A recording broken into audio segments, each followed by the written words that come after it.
ত্রয়োদশ জাতীয় সংসদ নির্বাচন ঘিরে আয়োজিত গণভোটে ৬৮% হ্যাঁ ভোট পড়ায় দেশে দ্বিকক্ষ বিশিষ্ট সংসদ ব্যবস্থা চালুর পথ উন্মুক্ত হয়েছে।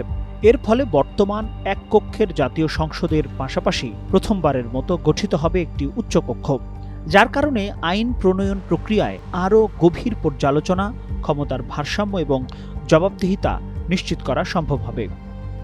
গণভোটের রায় অনুযায়ী রাজনৈতিক দলগুলোর প্রাপ্ত ভোটের ভিত্তিতে উচ্চকক্ষের ১০০ সদস্যের আসন বণ্টন হবে। তবে সরকার গঠন করতে যাওয়া দল বিএনপি তাদের নির্বাচনী ইশতেহারে নিম্নকক্ষে প্রাপ্ত আসনের ভিত্তিতে উচ্চকক্ষ গঠনের কথা বলেছে। এ নিয়ে রাজনৈতিক অঙ্গনে আলোচনা চলছে। যদিও বিএনপি আনুষ্ঠানিকভাবে কিছুই বলেনি, তবে সূত্র বলছে দলটি ইশতেহারের প্রতিশ্রুতি বাস্তবায়নে আগ্রহী। গণভোটে যেহেতু স্পষ্টভাবে ভোটের ভিত্তিতে আসন বণ্টনের কথা উল্লেখ ছিল, তাই জনগণের রায় এখানে প্রধান বিবেচ্য বিষয়।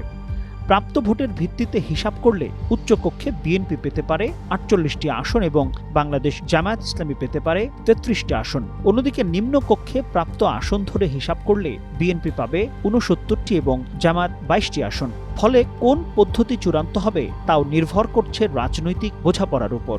জুলাই সনদ অনুযায়ী নিম্নকক্ষের ৩০০ সদস্য বহাল রেখে ১০০ সদস্যের একটি উচ্চকক্ষ গঠনের প্রস্তাব করা হয়েছে। উচ্চকক্ষ সংবিধান সংশোধন ও রাষ্ট্রপতির অভিশংসনের ক্ষেত্রে গুরুত্বপূর্ণ ভূমিকা রাখবে। তবে তারা সরকারের বিরুদ্ধে অনাস্থা প্রস্তাব আনতে পারবে না। নতুন এমপিরা শপথ নেয়ার পর প্রথম ১৮০ কার্যদিবস সংবিধান সংস্কার পরিষদ হিসেবে কাজ করবেন। এরপর ৩০ কর্মদিবসের মধ্যে উচ্চকক্ষ গঠনের কথা রয়েছে। সব মিলিয়ে অন্তত ৮ মাস পরেই উচ্চকক্ষ বাস্তবে রূপ পেতে পারে। এখন চূড়ান্ত সিদ্ধান্তের অপেক্ষায় রাজনৈতিক মহল।